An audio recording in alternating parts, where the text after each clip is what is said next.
Olá, meus caros, aqui é o professor César Heides, trazendo para vocês uma aula sobre como criar uma API com Flask. E o que significa API? Significa Application Programming Interface. Antigamente referia-se a um conjunto de funções de uma biblioteca usada para acessar alguma funcionalidade do computador, por exemplo, DirectX para acessar as funções da sua placa de vídeo.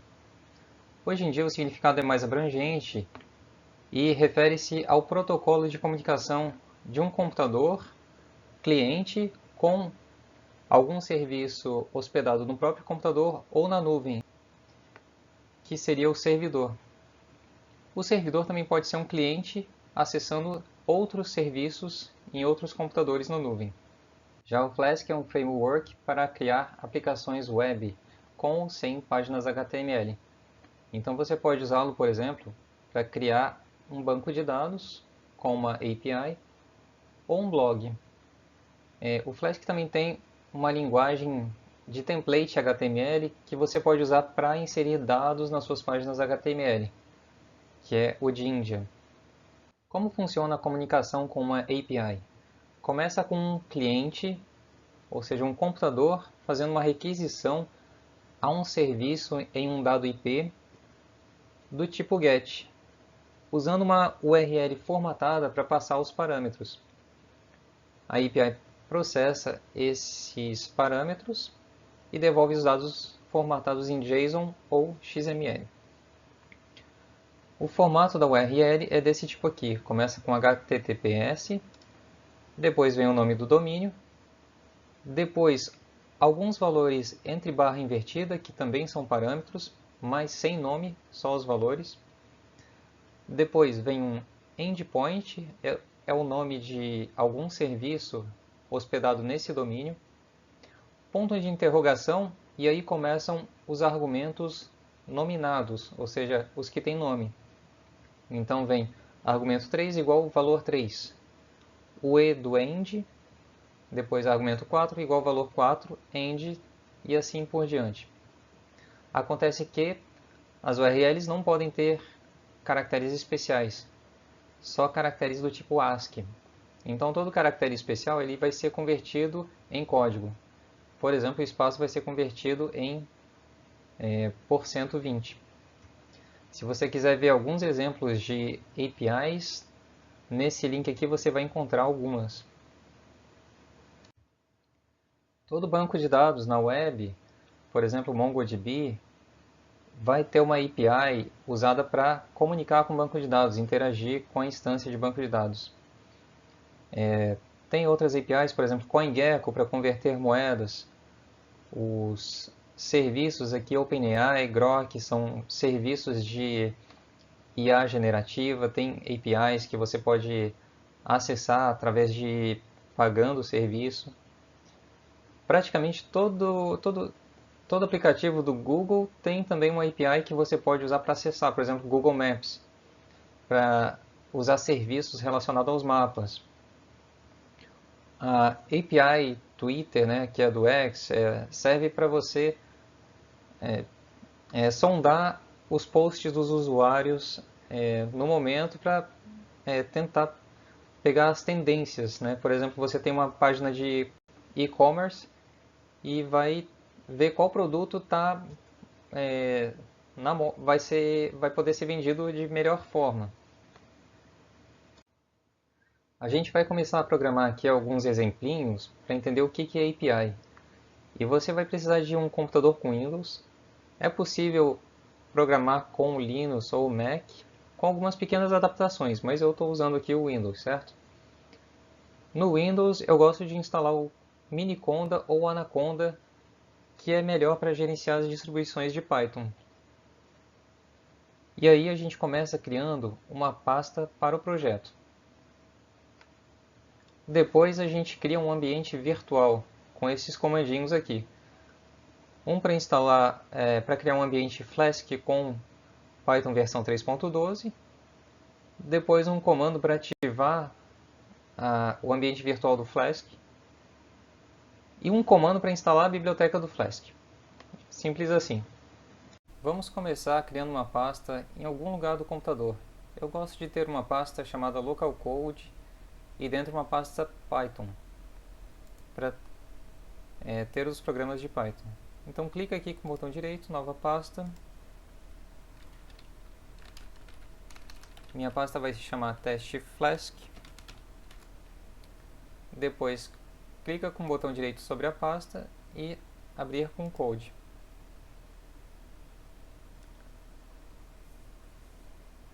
Aqui no VS Code você clica nos 3 pontinhos, clica em terminal, New Terminal. Como você pode ver, tem aqui um atalho se você quiser abrir no teclado. Ctrl Shift aspas. Se você tem o Miniconda instalado, deve aparecer aqui Base, que é o ambiente virtual básico do Miniconda. Agora você digita os comandos que eu passei para vocês nos slides. Como eu já tenho aqui o ambiente Flask criado, eu vou só ativar ele com conda activate Flask. Depois desse comando tem um conda install Flask. Agora que o ambiente virtual está pronto, vamos começar com um código inicial só para ver que o Flask funciona. Esse código é exatamente o que está lá no tutorial da página do Flask. Bem simplesinho. Você importa a classe Flask, cria um objeto e depois com esse decorador app.route, que significa toda vez que a gente tentar acessar esse endereço, que é o endereço raiz, ele vai direcionar para essa função que vai retornar esse código aqui HTML que vai ser exibido no navegador. Depois a gente inicia o servidor com esse comando flask --debug run.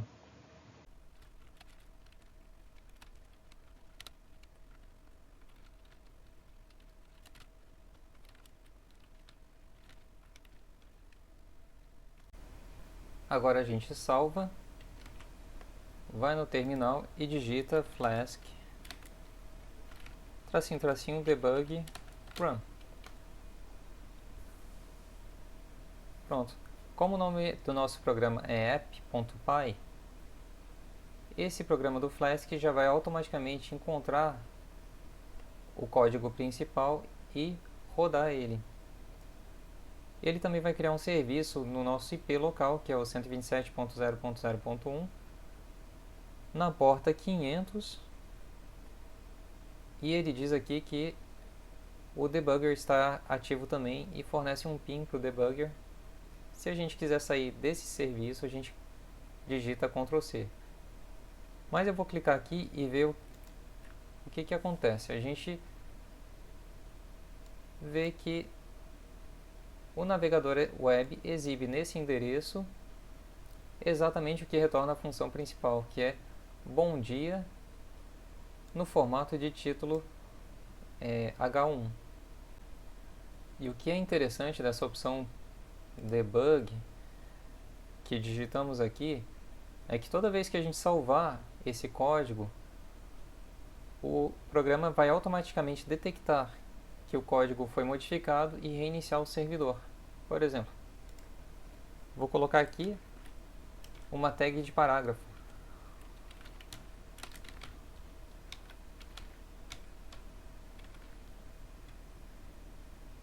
E aí vou salvar. Aqui ele já reiniciou o servidor. Aqui eu vou dar um F5. Viram como modificou? Pessoal, a gente tem nosso servidor funcionando? Ótimo! Agora a gente vai criar nossa primeira API, que vai ser um gerador de senhas. Que faz o que? Gera senhas aleatórias, é claro. Para a gente não ter que ficar pensando em senhas toda vez que a gente cria um cadastro em algum site. Os parâmetros vão ser length, que é a quantidade de caracteres da nossa senha, e symbols, um booleano para dizer se vai ter símbolos ou não. O nome do endpoint, como eu falei para vocês, vai ser generate. O ponto de interrogação separa os argumentos E aqui é um exemplo, por exemplo, length igual a 10 and symbols igual a 2. E a resposta, uma das respostas possíveis vai ser essa aqui. Um JSON que parece um dicionário com a chave password e o valor que é a senha aleatória. Se a gente quiser incluir também caracteres brasileiros, por exemplo, C cedilha, a gente tem que colocar também essa opção no objeto app, no atributo JSON, ensure ASCII igual a false, senão ele vai transformar o C cedilha num código também. Vou aproveitar esse código aqui, ok, e colocar mais um roteamento aqui, porque eu vou criar o endpoint generate. Mas como eu disse a vocês, eu preciso também colocar o parâmetro ensure ASCII igual false. O nome da função vai ser generate também, para simplificar. Mas agora eu quero pegar o parâmetro length da URL. Como fazer? O Flask tem uma ferramenta chamada request.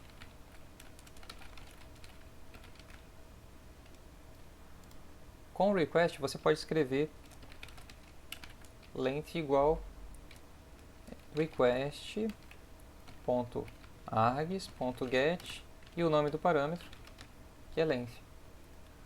Caso esse parâmetro não seja fornecido, a gente pode passar um parâmetro também padrão, que a gente vai escolher aqui como sendo 12. Certo? E para retornar, eu posso retornar simplesmente um dicionário.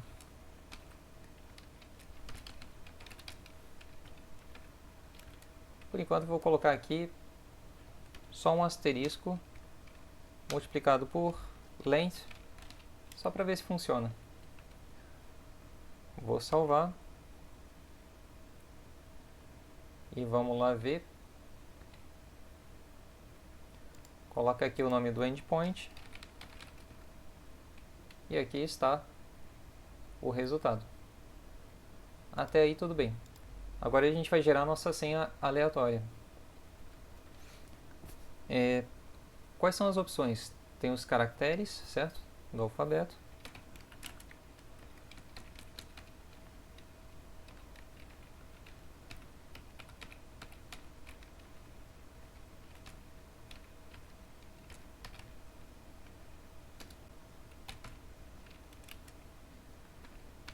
Vou adicionar a versão maiúscula dos caracteres.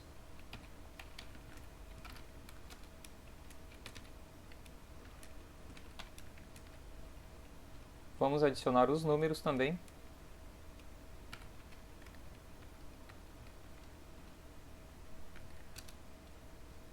E vamos adicionar alguns símbolos se o parâmetro symbol for true. Então vou pegar aqui e criar a variável symbol a partir do parâmetro symbols.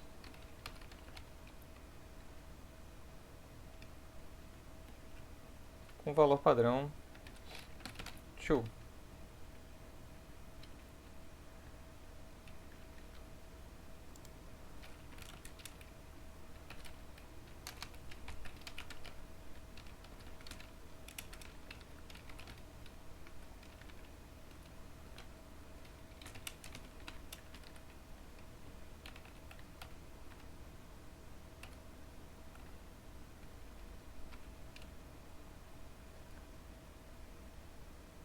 Para ficar mais abrasileirado, a gente pode colocar um C cedilha aqui também. Talvez um atil, um A circunflexo. Você que sabe. Muito bem. Para gerar a senha, a gente precisa escolher de forma aleatória. Vamos usar o módulo random do Python.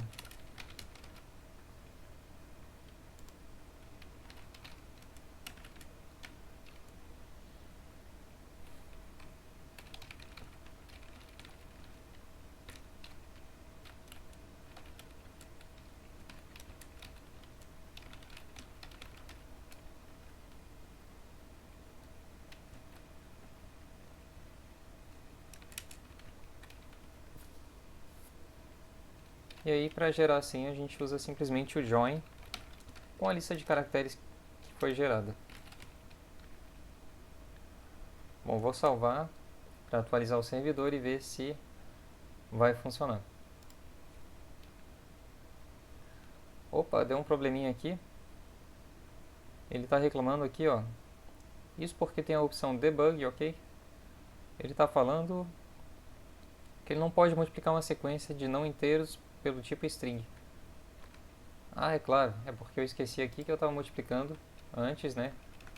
Agora eu só quero passar a lista de caracteres.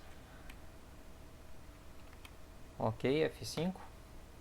E parece que está funcionando. Mas não tem símbolos. Por quê? Ah, descobri. Porque o lower é uma função, certo? Então precisa do parênteses.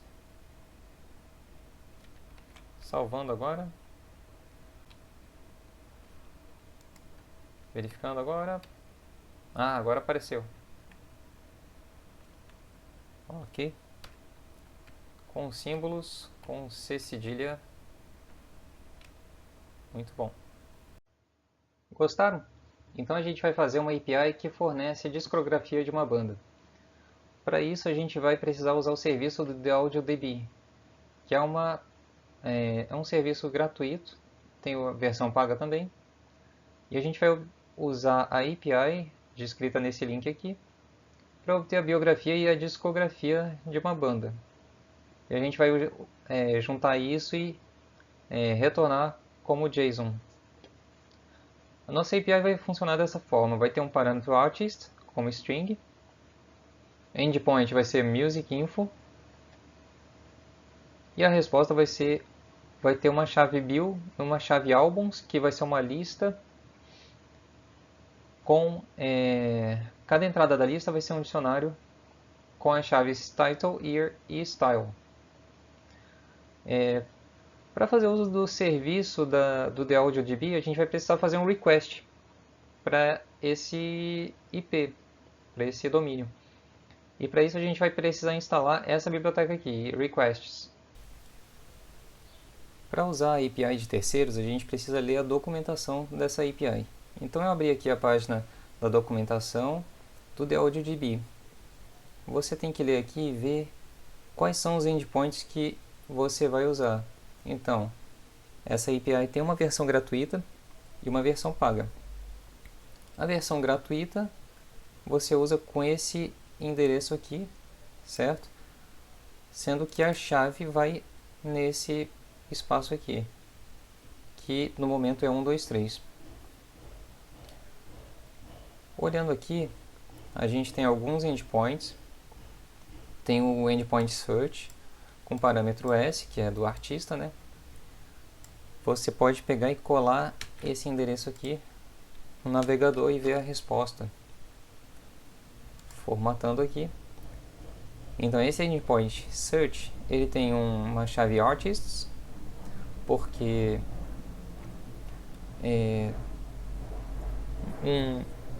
uma string de busca pode ter vários artistas relacionados, certo? Só que aqui basicamente nesse endpoint a gente vai obter a biografia do artista. E o outro que a gente vai usar é esse search album. Vamos verificar aqui também.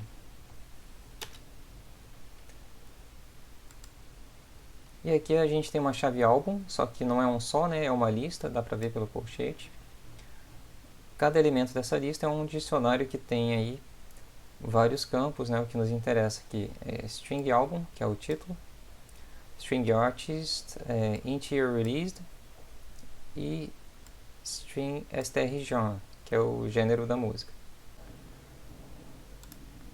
Meus caros, eu tive um problema aqui com a minha gravação e eu já tinha digitado o código, então vou só explicar aqui como funciona.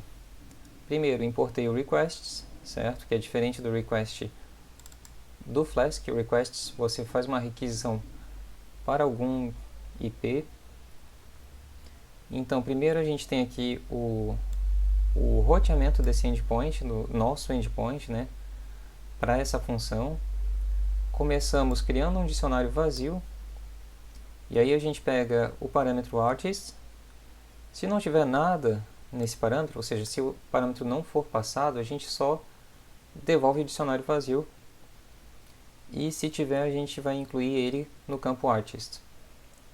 Então aqui a gente faz uso do nosso primeiro endpoint que a gente viu lá, sendo que aqui é só a URL, né? Os parâmetros eles são passados depois nesse argumento params da função get do requests.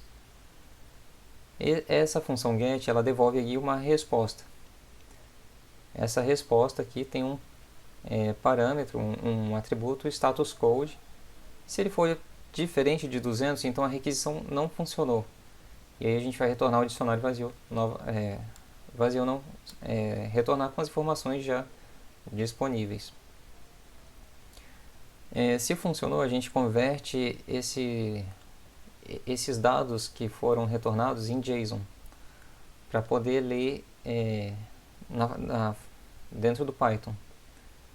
Então, vocês lembram aqui, nesse search, tem aqui o campo artist, certo? Uma lista que a gente vai pegar o primeiro elemento dessa lista, vai ser esse aqui, e a gente vai pegar o campo str biography, só que pt porque a gente quer em português.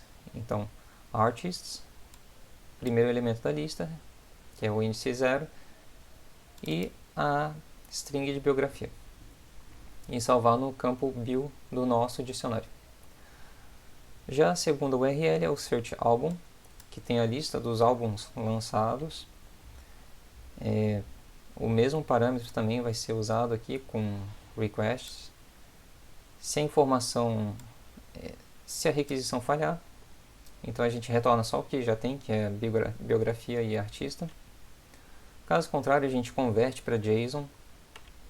E a gente vai criar uma lista aqui de dicionários, porque para cada campo do álbum que tem aqui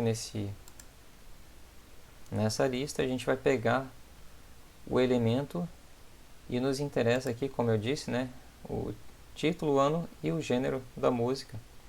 E a gente vai adicionar esse dicionário na lista. Depois, para salvar essa lista no nosso dicionário, a gente vai ordenar os elementos pelo campo ano de cada dicionário. Então essa parte aqui, essa sorted, serve para isso. Então se você quiser, pode pausar o vídeo aí e copiar esse código. Bom, eu vou salvar aqui. Vou abrir de novo meu servidor aqui.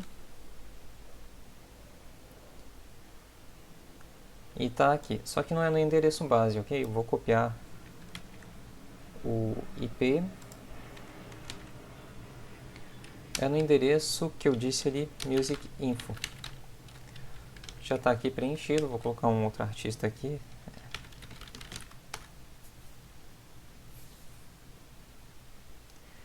E aí, parece que está funcionando. Diminuir um pouquinho aqui, de fato a gente tem aqui como planejamos, né, artista, biografia e discografia. Ordenado por ano. Muito bem. A próxima API vai ficar mais como exercício para vocês. Trata-se de pegar uma série histórica do CoinGecko, que é um serviço de conversão de moedas, e analisar a tendência, se vai subir ou descer. Não precisa começar com nada muito complicado, talvez pegar só o valor do Bitcoin nos 2 últimos dias, convertidos para real, e verificar se subiu ou desceu, ou seja, calcular o delta, né, a variação. Os parâmetros são só coin, o nome da moeda. Então a ideia é você acessar o endpoint crypto com o argumento coin, e a resposta vai ser o valor que está usando, né, para conversão, pode ser BRL, a variação do valor, e trend false se o delta for negativo, e rise se for positivo. Tá? Depois de criar uma conta, você pode ir lá na descrição do endpoint, que é esse Coins ID Market Chart, e ver como funciona para você fazer uma request no serviço do CoinGecko. Tá? Você vai ter que usar a chave de demonstração que foi gerada na sua conta. E aí a URL a ser usada é essa aqui, ó, apicoingecko.com. Não confundir com a Pro API, que aí é o serviço pago do CoinGecko. Depois tem aqui V3 Coins. Isso aqui é um parâmetro, tá? Que eu estou usando o F aqui para substituir o nome da moeda aqui, que pode ser Bitcoin, e aqui o nome do endpoint, que é o serviço, Market Chart. Certo? Você pode pausar esse vídeo, tentar fazer isso e depois ver a solução no próximo vídeo, no próximo slide. Aqui está a minha solução, ok? Não é nenhuma análise complexa, é só uma demonstração. Mas você, bom, como a gente viu, pega o parâmetro coin da URL e aqui é o URL do serviço do CoinGecko, ok? Coloca a chave da API aqui, uma chave de demonstração, e a chave vai aqui nesse campo, tá? Esse aqui, CG Demo API Key. Deixa eu... A moeda que você quer converter o Bitcoin, o intervalo que ele vai retornar os valores e quantos dias ele vai retornar os valores. Então, eu vou fazer um request para pegar a resposta dessa URL. E aí, se você colar lá no navegador, você vai ver que tem um dicionário que tem uma lista, né? Tem o campo prices, que tem uma lista de listas, né? Cada lista tem 2 valores. O primeiro eu acho que é o tempo no formato Linux e o segundo eu acho que é o valor da moeda. Então você vai pegar aqui o valor no segundo dia, né? Que é o índice 1. E aqui é o campo 1, que é o valor, não é o tempo. Menos o valor no primeiro dia, que é o índice 0. Certo? Isso aqui vai ser o delta. Então, na informação do JSON que a gente vai retornar, já tem o delta currency, que é BRL, de reais, né? E se o delta for menor que 0, a gente adiciona aqui trend fall. Caso contrário, é o trend rise. Concluindo, né, pessoal, vimos como é que é a comunicação através das APIs. Algumas APIs, né, não digo a maioria, mas muitas têm uma biblioteca já para Python que você pode usar ao invés de formatar o URL para fazer o request. Tá? Então, por exemplo, o banco de dados MongoDB ele tem a biblioteca PyMongo, que é mais fácil de usar. A maioria dos serviços você precisa assinar, né? Então você paga pelo uso do serviço. E quando você assina, você obtém uma chave para acessar o serviço pago. Então é isso, pessoal. Espero que tenham gostado e bons estudos.